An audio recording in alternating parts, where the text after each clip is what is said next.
Good morning વિદ્યાર્થી મિત્રો. આપણે સામાજિક વિજ્ઞાનમાં ધાર્મિક અને સામાજિક જાગૃતિ વિશે પહેલા પાઠમાં જોયું અને પર્યાવરણીય પ્રદૂષણ વિશે બીજા પાઠમાં જોયું. આજે આપણે જોઈશું ત્રીજા પાઠમાં ભારતમાં રાષ્ટ્રવાદ. તો સૌથી પહેલા આપણને એ પ્રશ્ન થાય કે રાષ્ટ્રવાદ એટલે શું? તો આપણે એને સમજી લઈએ. રાષ્ટ્ર એટલે આપણને ખબર છે આપણો દેશ, એને આપણે રાષ્ટ્ર કહીએ છીએ.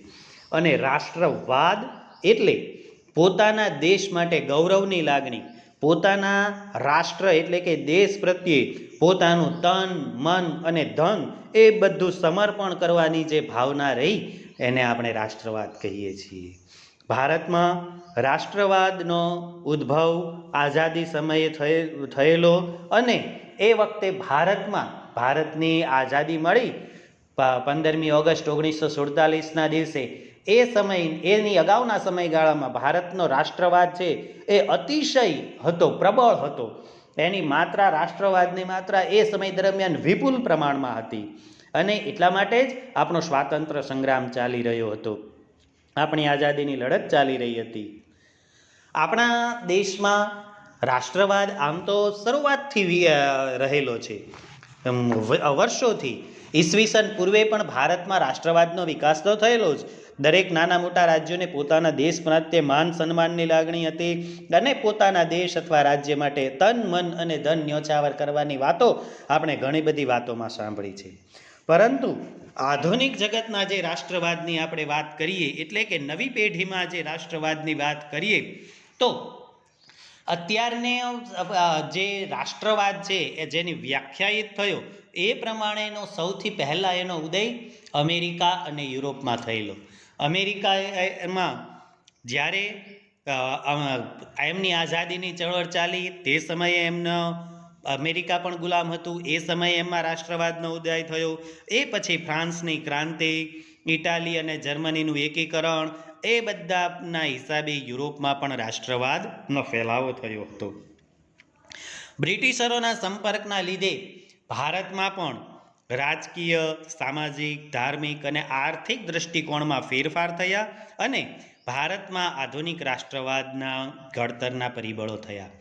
આપણે સામાજિક વિજ્ઞાનમાં ઇતિહાસના પાઠમાં જ્યારે અંગ્રેજોની ઈસ્ટ ઇન્ડિયા કંપનીની ઇંગ્લેન્ડમાં સ્થાપના થઈ અને ત્યાર પછી 1857નો પ્રથમ સ્વાતંત્ર્ય સંગ્રામ થયો, ત્યાં સુધીનું આપણે શીખી ગયા. હવે એના પછીની ભૂમિકા આપણે જોઈએ છીએ. 1857નો પ્રથમ સ્વાતંત્ર્ય સંગ્રામ પૂરો થયો એ પછી ભારતમાં રાષ્ટ્રવાદનો ઉદય થયો. અને રાષ્ટ્રવાદનો ઉદય શા માટે થયો? કારણ કે સ્વરાજની માંગણી પેદા થઈ. સ્વ એટલે પોતાનું અને રાજ એટલે રાજ્ય.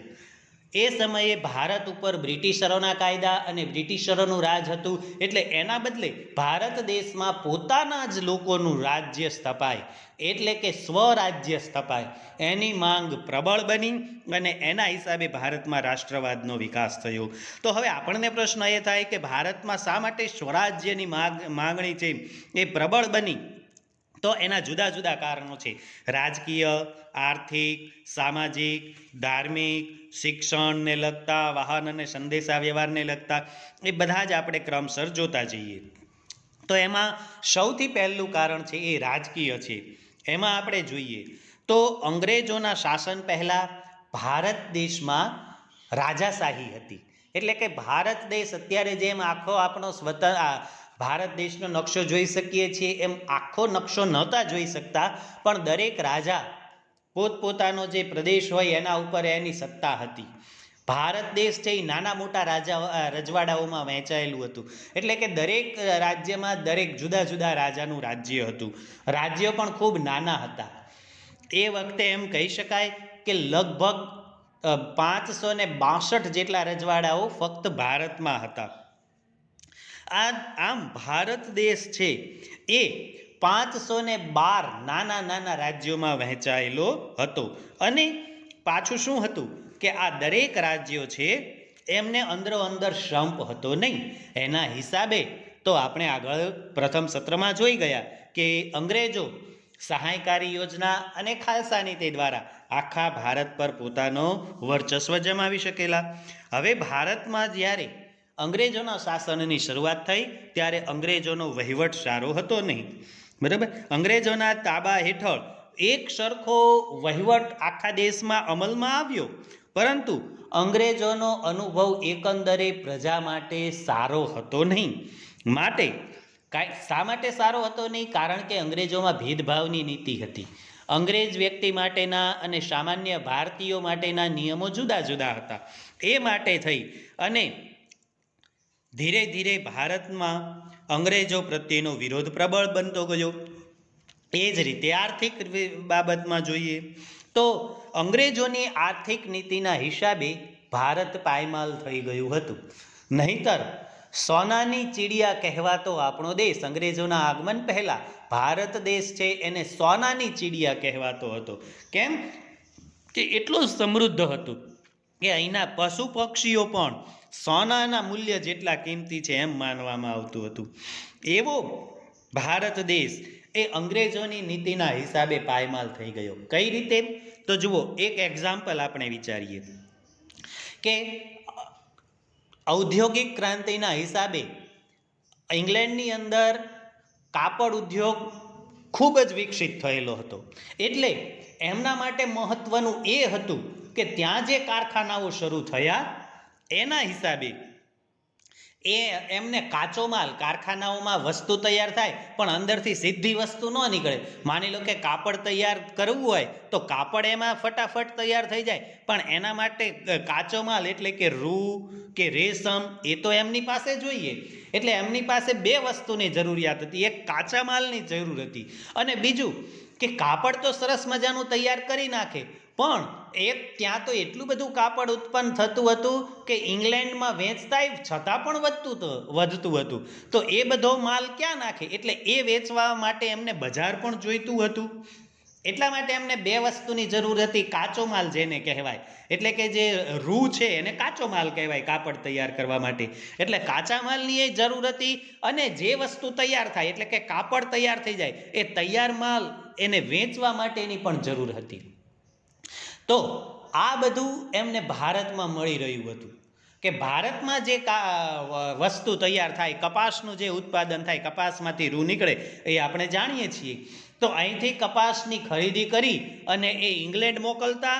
ઇંગ્લેન્ડમાં ત્યાં કાપડ તૈયાર થાય, કારણ કે જુઓ ત્યાં મશીન દ્વારા કાપડ તૈયાર થતું હતું ને, એટલે માણસ કરતાં 100 ગણી સ્પીડમાં તૈયાર થાય. 100 માણસો પણ ભેગા થઈને કામ ન કરી શકે એ એક મશીન દ્વારા કાર્ય થતું હતું. એટલા માટે ત્યાં વિપુલ પ્રમાણમાં કાપડનું ઉત્પાદન તો શરૂ થયું, પણ એ માલ વેચવા માટે પાછો અહીંયા લાવવો પડે. હવે એના માટે એમને બે તકલીફ પડી. એક તો અહીંથી વસ્તુ ઇંગ્લેન્ડ મોકલવી પડે અને ઇંગ્લેન્ડથી વસ્તુ અહીંયા લાવવી પડે. તો આ દરમિયાન એ વસ્તુ થોડી મોંઘી થઈ જાય અને એના પ્રમાણમાં અહીંયા જે વસ્તુ બને, કારણ કે લાવવા લઈ જવાનો ખર્ચ થાય ને, એના હિસાબે વસ્તુ મોંઘી બને અને અહીંયા એ જ વસ્તુ તૈયાર થાય તો એ વસ્તુ સસ્તી બને. તો ઇંગ્લેન્ડની વસ્તુ કોઈ લે નહીં. એટલા માટે થઈ અને એમણે નવી નીતિ દાખલ કરી અંગ્રેજોએ.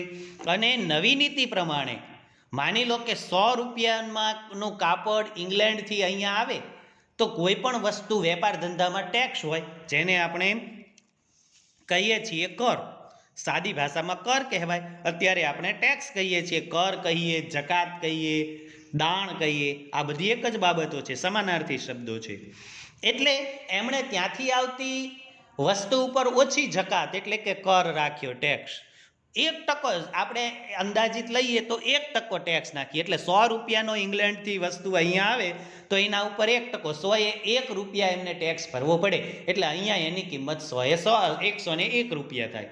હવે એ જ વસ્તુ એની સામે તોય 1%, 101 રૂપિયા તો મોંઘી થવાની જ. હવે એ પ્રમાણે પાછી એમણે બીજી નીતિ દાખલ કરી કે ભારતમાં જો કાપડ તૈયાર થાય અને ભારતમાં તૈયાર થયેલું કાપડ જો અહીંના વ્યક્તિએ વેચવું હોય તો ત્યાંથી 1% ટેક્સ છે, તો અહીંયા 1% ટેક્સ લાગવો જોઈએ. તો અહીંયા એમણે એ ટેક્સનો દર 1% ન રાખ્યો. અહીંયા તૈયાર થતી વસ્તુ માટે એમણે ટેક્સનો દર છે એ વધારીને 100% કરી નાખ્યો. 100% એટલે 100 રૂપિયાની તમે વસ્તુ તૈયાર થઈ, તમે 100 રૂપિયામાં વેચવી હોય તો એના ઉપર ટેક્સ 100 રૂપિયા લાગે. એટલે કે તમારે એ 100 રૂપિયાની વસ્તુ બજારમાં વેચવી હોય તો કેટલામાં વેચવી પડે? 200 રૂપિયા. તો તમારે પડતર થઈ, ઓલાની કિંમત 101 થઈ, 100ની ઉપર, બરાબર. અને ભારતની વસ્તુની કિંમત 200 રૂપિયા થઈ ગઈ એક જ વસ્તુની. એટલે ભાવમાં ખૂબ જ ડિફરન્સ થઈ ગયો.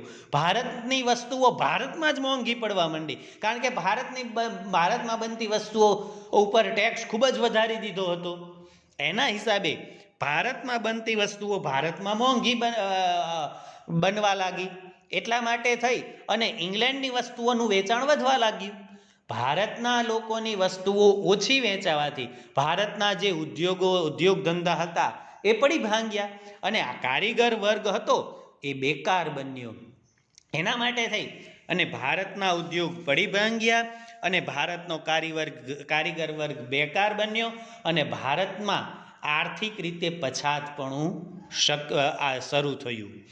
એના હિસાબે ભારતમાં ગરીબીની શરૂઆત થઈ, અને એ બ્રિટિશરોની જે નીતિ હતી કે ભારતના ભોગે ઇંગ્લેન્ડને સમૃદ્ધ બનાવવાની, બરોબર. અને એમની એ નીતિ સામે પછી ધીમે ધીમે પ્રજામાં રોષ શરૂ થયો, બરોબર. રોષ એટલે કે દુઃખ, બરોબર, ગુસ્સો, ક્રોધ એમને અંગ્રેજ સામે ધીમે ધીમે શરૂ થયો. એ હતું આર્થિક કારણ. ત્રીજું કારણ હતું વાહન અને સંદેશા વ્યવહાર. તમે કલ્પના કરો તો આજથી 100 વર્ષ પહેલાં, 150 વર્ષ પહેલાં આજના જેવા વાહન વ્યવહારના સાધનો હતા નહીં. એક ગામથી બીજે ગામ જવું હોય તો ગાડામાં બેસીને અથવા તો ચાલીને જવું પડે. હવે એની કમ્પેરિઝન તમે કરો તો એક માણસ સુરેન્દ્રનગરથી મુંબઈ સામાન્ય રીતે જાય નહીં પોતાની જિંદગીમાં. આજે આપણે અહીંયાથી બેસી જઈએ તો રાત્રે બેસીએ, સવારે ઉઠીએ ત્યાં મુંબઈમાં પહોંચી ગયા હોય છે ટ્રેનમાં. એટલી સહેલી એ વખતે મુસાફરી હતી નહીં. માણસે મુંબઈ જવું હોય તો ચાલીને જવું પડે, અને ત્યાં પહોંચવામાં જ એને મહિના 1.5 મહિનાનો સમય લાગે. પાછા વળતા પાછો એટલો ને એટલો સમય લાગે, અને એ પણ પાછું ચાલીને જવું પડે. એટલે આ બધી ઘણી બધી મુશ્કેલીઓ એ સમયે હતી.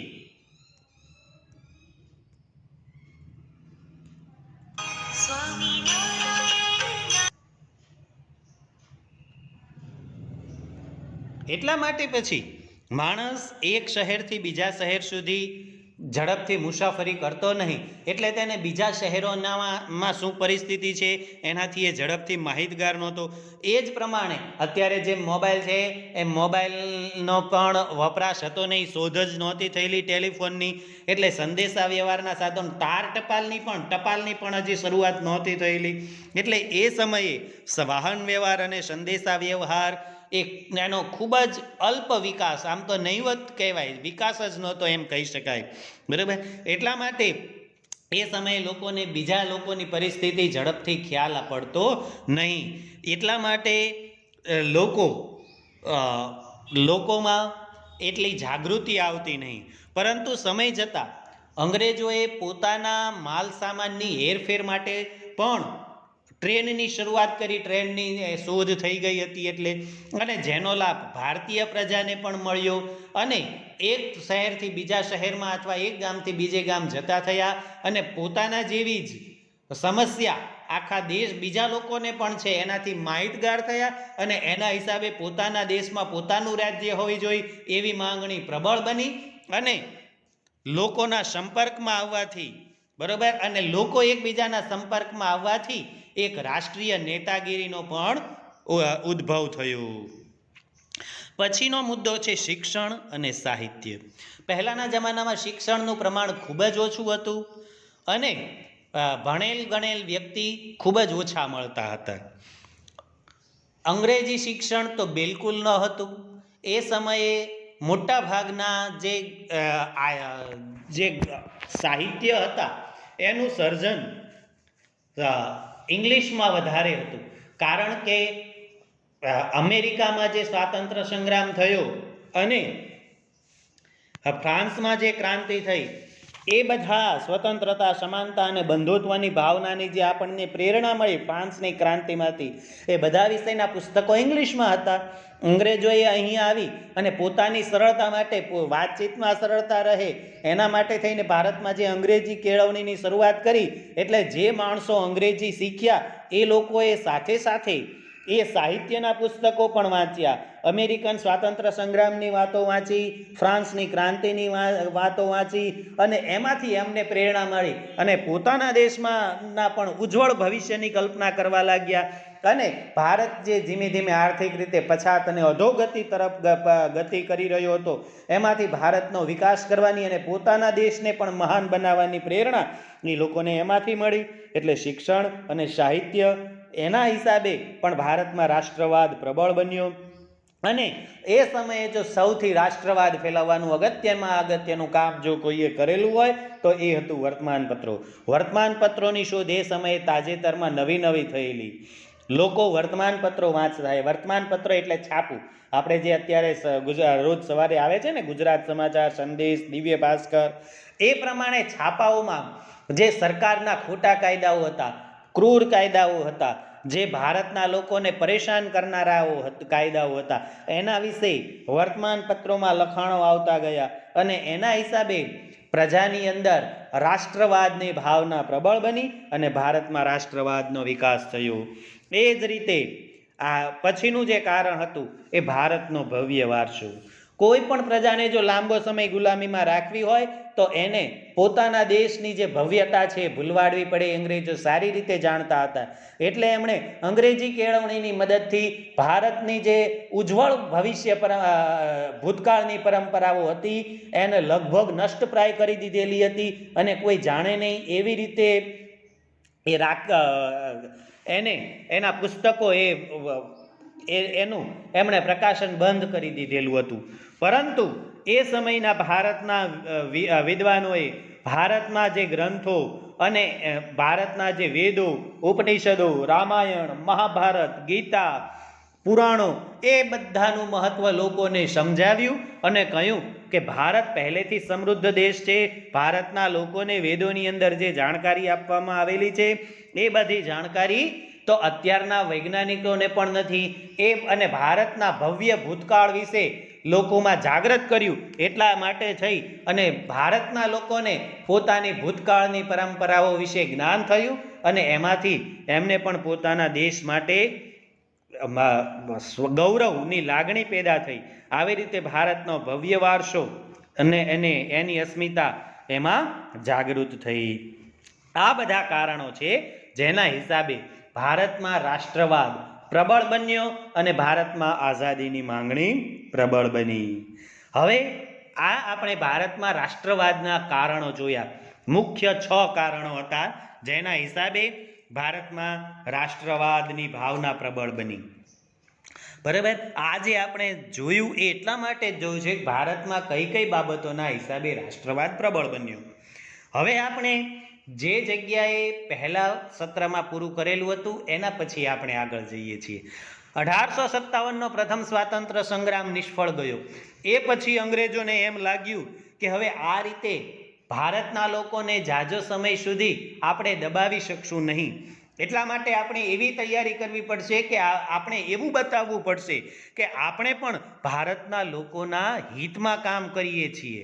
ભલે આપણી પદ્ધતિ જુદી હોય, અંગ્રેજોએ એ નીતિ અપનાવી પછી કે આપણે ભલે ભારતને લૂંટવાની, ભારતને બરબાદ કરવાની આપણી નીતિ છે, ભારતના ભોગે ઇંગ્લેન્ડને સમૃદ્ધ બનાવવું છે, ભારત ભલે એકદમ આર્થિક પછાત થઈ જાય, પણ આપણે અહીંના લોકોને એ સમજાવવું પડશે કે આપણે એમના માટે એમની મદદ કરી રહ્યા છીએ, એવો ખોટો દેખાડો કરવો પડશે. એમ સમજી એવો દેખાડો કરવા માટે થઈ અને એમના સૌ પ્રથમ એ લોકોએ હિન્દી રાષ્ટ્રીય મહાસભા એટલે કે ઇન્ડિયન નેશનલ કોંગ્રેસની સ્થાપના કરવાનો એમણે વિચાર આવ્યો. અને આ વિચાર એમ જો કોઈને આવેલો હોય તો એ હતા નિવૃત્ત અંગ્રેજ અમલદાર સર એલન ઓક્ટેવિયન હ્યુમ, જેને ટૂંકમાં A.O. હ્યુમના નામથી જાણીતા છે. બરોબર. એ અંગ્રેજ અમલદાર A.O. હ્યુમ એમને ખાતરી થઈ ગઈ હતી કે હવે બ્રિટિશ સામ્રાજ્ય એટલું સલામત નથી કે જેટલું તેઓ માનતા હતા ભારતની અંદર. માટે એમના જન આક્રોશને, ભારતના જન આક્રોશને રોકવા માટે એમણે એક બંધારણીય એટલે કે બંધારણ મુજબ જેની સ્થાપના થઈ છે એવી બંધારણીય સંસ્થા સ્થાપવાનું એ વખતના જે વાઇસરોય હતા ડફરીન એને સમજાવ્યા, અને આ નિવૃત્ત અધિકારી એટલે કે A.O. હ્યુમના વિચારને વાઇસરોયનો પણ ટેકો મળ્યો, અને A.O. હ્યુમના પ્રયત્નથી ડિસેમ્બર 1885 એની અંદર હિન્દી રાષ્ટ્રીય મહાસભાની સ્થાપના કરવામાં આવી. ફરીથી ધ્યાનમાં રાખી લો, ભારતીય અથવા તો હિન્દી રાષ્ટ્રીય મહાસભા એની સ્થાપના A.O. હ્યુમના પ્રયત્નોથી ડિસેમ્બર 1885ની અંદર સ્થાપના કરવામાં આવી, અને આ સંસ્થા એટલે કે રાષ્ટ્રીય મહાસભા એનું પ્રથમ અધિવેશન એટલે કે પ્રથમ બેઠક જે જગ્યાએ મળી એ મુંબઈમાં હતી. મુંબઈની અંદર ગોકુળદાસ તેજપાલ સંસ્કૃત પાઠશાળાની અંદર 28મી ડિસેમ્બર અને 1885ની સાલમાં હિન્દી રાષ્ટ્રીય મહાસભાની પ્રથમ બેઠક મળી, અને પ્રથમ બેઠકમાં આ રાષ્ટ્રીય સભાના પ્રમુખ તરીકે, આગેવાન તરીકે બરાબર જે વ્યક્તિની નિમણૂક થઈ એ હિન્દી રાષ્ટ્રીય મહાસભાના પ્રથમ પ્રમુખ હતા વ્યોમેશચંદ્ર બેનર્જી. હવે આપણને એમ થાય કે આ હિન્દી રાષ્ટ્રીય મહાસભા એને કેમ આટલું બધું મહત્વ આપવામાં આવે છે? તો આ એ સંસ્થા છે કે જેણે ભારતને સ્વાતંત્રતા આપવામાં ખૂબ મહત્વનો ફાળો ભજવેલો છે, અને સૌથી વધારે પ્રયત્ન અથવા તો મહત્વના પ્રયત્ન આ સંસ્થા દ્વારા થયેલા છે. એટલા માટે હિન્દી રાષ્ટ્રીય મહાસભાની સ્થાપના એનું ખૂબ મહત્વનું છે. આ જ્યારે સ્થાપના થઈ હિન્દી રાષ્ટ્રીય મહાસભાની, ત્યારે ભારતના જુદા જુદા પ્રદેશોમાંથી કુલ 72 વ્યક્તિ એના પ્રતિનિધિઓ હતા. એમાં મુખ્ય વ્યક્તિઓ તરીકે આપણે ગણીએ તો એ સમયના વિદ્વાન અને આગેવાન નેતાઓ એવા દાદાભાઈ નવરોજી, ગોપાલકૃષ્ણ ગોખલે, ફિરોજ શાહ મહેતા, બદરુદ્દીન તૈયબજી, કે.ટી. તેલંગ, દીનશા વાચ્છા એના જેવા આગેવાનો હતા. એ આના મુખ્ય આગેવાનો હતા, અને એ સમયે તેમણે દેશની અનેક સમસ્યાઓ પર ચર્ચા થઈ. આ કોંગ્રેસનું પહેલું રાષ્ટ્રીય અધિવેશન હતું. પછી બીજું રાષ્ટ્રીય અધિવેશન હતું એમનો મુખ્ય કામ હતું કે આ સંસ્થાનો ફેલાવો કરવો અને આખા ભારતમાંથી આ સંસ્થાના સભ્યો બનાવવા. પછી બીજું દર વર્ષે આનું રાષ્ટ્રીય અધિવેશન ભરાતું હતું, અને આખા વર્ષ દરમિયાન શું શું કામગીરી થઈ એની સમીક્ષા કરવામાં આવતી હતી. 1885માં પ્રથમ અધિવેશન થયું, પછી બીજું અધિવેશન કોલકાતાની અંદર 1886માં થયું. એના પ્રમુખ દરેક એક વર્ષ એક પ્રમુખ રહેતા હતા. પછી બીજી વર્ષે જે અધિવેશન થયું એના પ્રમુખ તરીકે દાદાભાઈ નવરોજીની નિમણૂક થઈ, અને એ સમયે સભ્ય સંખ્યા વધી અને 432 થયેલી.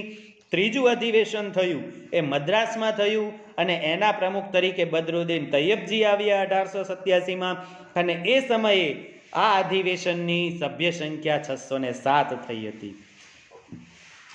હવે આપણે જોઈએ કે મહાસભા શું કામગીરી કરતી હતી. તો શરૂઆતના સમયમાં એટલે કે પ્રથમ તબક્કો જેને કહેવાય છે 1885થી શરૂઆતમાં એમણે શું શું કામગીરી કરી તેના વિશે આપણે જોઈએ. હવે આપણને પ્રશ્ન થાય કે મહાસભાની પ્રથમ તબક્કાની કામગીરી શું હતી? તો આપણે જોઈએ કે એ સમયે મહાસભા શું કામ કરતી હતી. તો એ સમયે મહાસભાનું કામ એ સરકાર સમક્ષ ભારતના લોકોની જે માંગણીઓ છે એ રજૂ કરવાની, અને આ માંગણીઓ ભારતના લોકોની છે એને તમે મંજૂર કરો એના માટેના પોતાના મંતવ્યો રજૂ કરવાના એ કામ હતું. અને એમાંથી અંગ્રેજોને જે માંગણી યોગ્ય લાગે તે મંજૂર કરતા. આવી રીતે આ એક બંધારણીય સંસ્થા હતી. આમાં અંગ્રેજો સાથેની લડતની ક્યાંય વાત હતી નહીં. આ સમય દરમિયાન પ્રથમ તબક્કામાં મહાસભાએ સરકાર સમક્ષ કઈ કઈ માંગણીઓ કરી હતી? તો જેમણે એ સમયે ભારતના લોકોએ માંગણી કરેલી એની અંદર જો આપણે જોઈએ તો સરકારી નોકરી છે એમાં મોટા ભાગે બ્રિટિશોનું પ્રમાણ વધારે હતું. એમાં સરકારી નોકરીઓમાં હિન્દીઓને વધારે પ્રમાણમાં લેવા, લશ્કરી અને મુલકી ખાતામાં, બરાબર, એટલે કે વહીવટી ખાતામાં જે ખર્ચ થાય છે એમાં થોડોક ઘટાડો કરો, લશ્કર ઓછું રાખો અને જેના ખેડૂતોને અથવા તો કારીગર વર્ગને એમાંથી વધારે રાહત આપો, ગૃહ ઉદ્યોગોને ફરી સજીવન કરો, એવી માંગણીઓ કરવામાં આવતી. મહાસભા દ્વારા એવી પણ માંગણી કરવામાં આવી હતી કે એ વખત જે ધારાસભાનામાં જે ચૂંટાઈને વ્યક્તિ આવતા હતા, એ વખતે ચૂંટણી નહોતી થતી, એ વખતે ધારાસભામાંથી અમુક લોકો કાયમી લોકો હતા જેને અંગ્રેજોની નિમણૂક કરે એ લોકોને થતી હતી. એટલે એવું નક્કી કરવામાં આવ્યું કે ધારાસભામાં 50% જ વ્યક્તિ, અડધા જ. અત્યારે આપણી ધારાસભામાં સંપૂર્ણ વ્યક્તિ ચૂંટાયેલા હોય, એ સમયે સૌથી પહેલાં તો એટલી માંગણી કરવામાં આવી કે 50% સભ્યો ચૂંટાયેલા રાખવા અને કારોબારી જે છે, કારોબારી એટલે કે મંત્રીમંડળ, એ ધારાસભાને જવાબદાર બનાવવું, એવા ઠરાવો પહેલાં મહાસભામાં પસાર કરવામાં આવતા અને પછી એની માંગણી સરકાર સમક્ષ મૂકવામાં આવતી.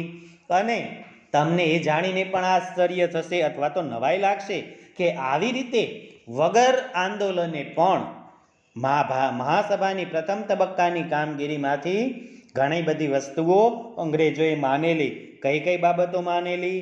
તો જે અખબાર છે એટલે કે વર્તમાન પત્ર હતા એના ઉપર પહેલાં સરકારનું નિયંત્રણ હતું, બરાબર. એ નિયંત્રણ એના ઉપરથી દૂર થયું, કારણ કે વર્તમાન પત્રો સરકાર વિરુદ્ધ કાંઈ લખી ન શકે એ પ્રમાણેનું જે દબાણ હતું એ દૂર કર્યું, એટલે કે એના પરથી નિયંત્રણો દૂર થયા.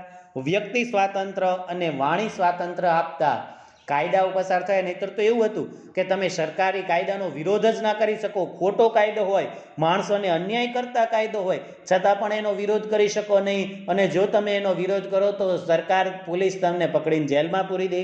એટલે એવા બધા જે કાયદાઓ હતા એ કાયદાઓ, બરાબર, એમાં સુધારા થયા હતા આ મહાસભાના પરિણામે.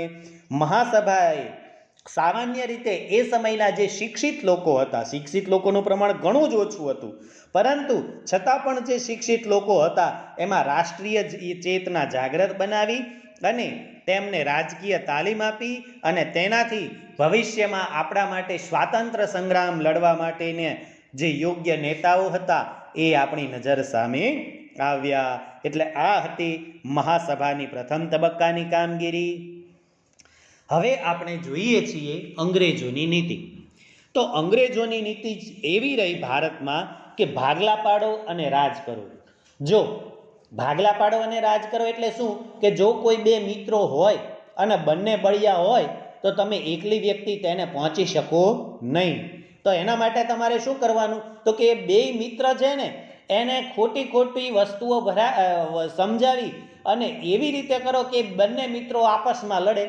તો બંને મિત્રો આપસમાં લડે તો થાકી જાય અને પછી તમે એના ઉપર સરળતાથી વર્ચસ્વ જમાવી શકો. આ હતી ભાગલા પાડો અને રાજ કરો એની નીતિ. ગવર્નર જનરલ લોર્ડ કર્ઝને ભારતમાં આવી નીતિથી, બરોબર, ભારતમાં ભાગલા પાડો અને રાજ કરોની નીતિ અપનાવી હતી.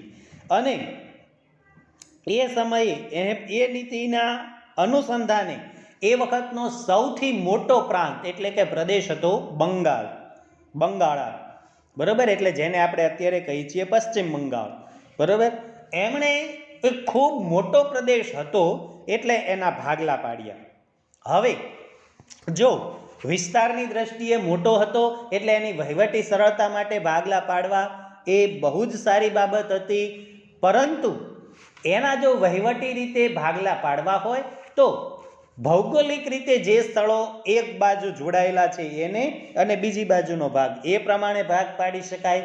પરંતુ લોર્ડ કર્ઝને એવી રીતે ભાગ પાડવાના બદલે, ભૌગોલિક ભૂમિ અનુસાર ભાગ પાડવાના બદલે તેમણે એક બંગાળની અંદર એક વિસ્તાર એવો હતો જ્યાં હિન્દુઓની બહુમતી હતી અને એક વિસ્તાર એવો હતો કે જ્યાં મુસ્લિમોની બહુમતી હતી. એટલે એમણે એવા ભાગ હિન્દુ બહુમતીવાળો વિસ્તાર અને મુસ્લિમ બહુમતીવાળો વિસ્તાર એવી રીતે બે પ્રાંત જુદા કર્યા અને એ રીતે ભાગ કરી અને એ ભારતમાં હિન્દુ અને મુસ્લિમ લોકો વચ્ચે કોમવાદ ઊભો કરી અને એમની વચ્ચે તોફાન ફેલાવવા માંગતા હતા, જેથી આ બંને પ્રજા અંદરો અંદર લડે અને એ અંદરો અંદર લડે તો રાષ્ટ્રવાદની માંગણી છે, ભારતની આઝાદીની માંગણી છે એ નબળી પડે. પરંતુ એ સમયના રાષ્ટ્રીય નેતાઓ હતા એ સરકારનો ઈરાદો સમજી ગયા અને તેમણે આ યોજનાનો ઉગ્ર વિરોધ કર્યો અને આ યોજનાના વિરોધમાં શરૂ થયું ભારતની અંદર સૌથી પહેલું બંગભંગનું આંદોલન. તો વિદ્યાર્થી મિત્રો, આ રીતે આપણે પહેલા પાઠની અંદર ભારતમાં રાષ્ટ્રવાદનો ઉદય કઈ રીતે થયો અને પછી હિન્દી રાષ્ટ્રીય મહાસભાની કામગીરી અને અંગ્રેજોની ભાગલા પાડો અને રાજ કરોની નીતિ અનુસાર બંગાળના 1905ની અંદર જે ભાગલા કરવામાં આવ્યા એ પ્રથમ પાઠની અંદર ત્રીજા પાઠમાં આપણે જોયું. હવે તેના પછી જે બંગભંગનું આંદોલન કઈ રીતે થયું અને એને શું પરિણામ આવ્યું એના વિશે હવે આપણે બીજા ભાગમાં જોઈશું.